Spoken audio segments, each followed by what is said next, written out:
What if I told you that some of the world's most sophisticated banking systems were built not by Wall Street executives, but by mobsters operating in the shadows? Behind every empire, there's money. And behind every criminal empire, there's a secret financial system designed to move, hide, and multiply that money without ever touching a legitimate bank. Today, we're diving deep into the underground world of mafia banking, how organized crime syndicates built financial empires that rivaled legitimate institutions, laundered billions of dollars, and operated right under the noses of law enforcement for decades. Let's rewind to the early 20th century. When Italian immigrants arrived in America, many were shut out of traditional banking systems. They couldn't get loans, couldn't access credit, and were often exploited by the financial institutions that did exist. Enter the mob.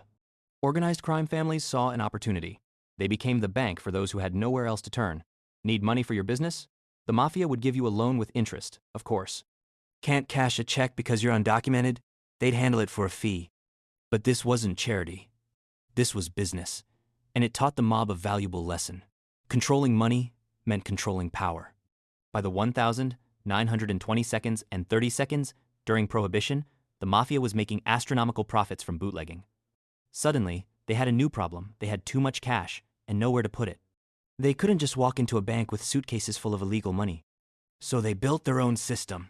The mafia's banking system was brilliant in its simplicity and terrifying in its effectiveness. First, they needed legitimate-looking businesses to move money through.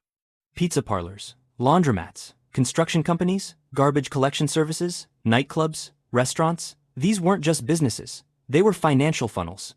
Here's how it worked. A mob-owned restaurant might report serving 500 customers in a day when they only served 100. The extra 400 meals never existed, but the cash from drug dealing, extortion, and gambling could be recorded as legitimate restaurant income. While banks charged 5 to 10% interest, mob loan sharks charged anywhere from 1 to 5% per week. That's not per year, per week. Miss a payment? The interest would compound, and suddenly, you owe double, triple, or more.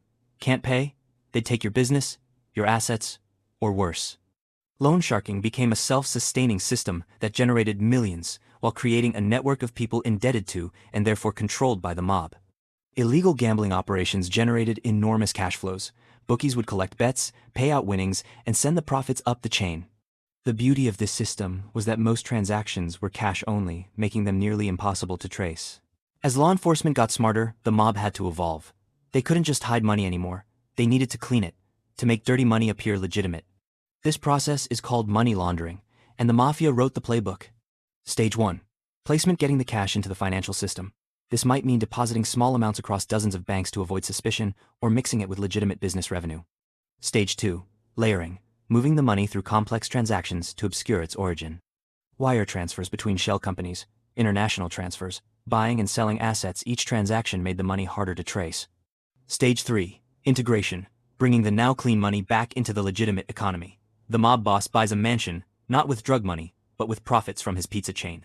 By the 1,970 seconds and 80 seconds, mafia banking went global. Swiss banks were famous for their secrecy. Caribbean offshore accounts offered anonymity. The mob worked with corrupt bankers who would look the other way for a cut of the profits. One of the most notorious examples was the pizza connection case in the 1,980 seconds, where the Sicilian mafia used pizza parlors across the United States to distribute heroin and launder hundreds of millions of dollars through international banking networks. The money would start in New York, get transferred to accounts in Switzerland, Luxembourg, and the Bahamas, then come back to the US as legitimate business investments. By the time law enforcement untangled the web, the trail was so complex it took years to prosecute. Perhaps the most shocking chapter in mafia banking history involves one of the world's most sacred institutions, the Vatican. In the 1,970 seconds and early 80 seconds, the Vatican Bank, officially known as the Institute for the Works of Religion, became entangled with Italian organized crime through a banker named Roberto Calvi, chairman of Banco Ambrosiano. Calvi, nicknamed God's banker for his close ties to the Vatican, allegedly helped the mafia launder money through the Vatican Bank's accounts. The scheme involved fraudulent loans, shell companies, and offshore accounts. When Italian authorities began investigating, billions of dollars were missing. In 1982, Calvi was found hanging from Blackfriars Bridge in London under mysterious circumstances. Was it suicide or murder? To this day, the truth remains murky. The scandal revealed how deeply organized crime had infiltrated even the most trusted institutions, turning them into unwitting or willing participants in their financial empire. You might think that in our digital age, with sophisticated law enforcement and financial monitoring systems, mafia banking would be a thing of the past. You'd be wrong. Today's organized crime has adapted to the digital era. They use cryptocurrency to move money anonymously. Bitcoin, Ethereum, and privacy coins like Monero allow for transactions that are incredibly difficult to trace. They exploit online gambling platforms, operate sophisticated identity theft rings, and use encrypted communications to coordinate financial operations across continents. Modern mob-connected operations hide behind tech startups, real estate development companies, and consulting firms. They've traded the stereotypical Italian restaurant for the respectable veneer of Silicon Valley. In Europe, particularly in Italy, the ndrangheta, one of the most powerful mafia organizations, controls billions in assets through legitimate-looking businesses. They're involved in construction, renewable energy, and even healthcare. According to some estimates, organized crime groups worldwide generate approximately $2 to $3 trillion annually. That's larger than the GDP of most countries. And all of that money needs to be moved, hidden, and laundered through increasingly sophisticated financial systems. Law enforcement hasn't been sitting idle. Over the decades, they've developed powerful tools to combat mafia banking.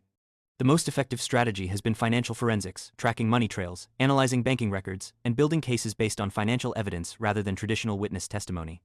The RICO Act in the United States revolutionized prosecution of organized crime by allowing authorities to charge entire organizations and seize assets. Internationally, cooperation between law enforcement agencies, banking regulators, and financial intelligence units has made it harder for money to move invisibly across borders. AI and machine learning now help detect suspicious patterns in financial transactions. Blockchain analysis can trace cryptocurrency movements. International treaties require banks to report suspicious activity. Yet, despite these advances, the cat-and-mouse game continues. For every new enforcement tool, criminals develop new evasion techniques. The secret banks of the mafia represent one of history's most audacious criminal enterprises, a parallel financial system built on violence, corruption, and ruthless innovation. From humble beginnings, as informal lenders in immigrant communities, organized crime families constructed sophisticated financial networks that laundered billions, corrupted institutions, and challenged the authority of governments worldwide. While modern law enforcement has made significant progress in dismantling these networks, the fundamental truth remains: where there's illegal money, there will always be someone trying to hide it, move it, and profit from it. The mafia may have lost some power since their golden age, but their legacy lives on in the financial techniques they pioneered, techniques now used by drug cartels, terrorist organizations, and white-collar criminals around the globe. If you found this deep dive into the dark world of organized crime finance fascinating, hit that like button and subscribe to Financial Ancientist for more content exploring the hidden systems that shape our world. Drop a comment below. What aspect of organized crime would you like us to investigate next? Thanks for watching, and remember, always follow the money.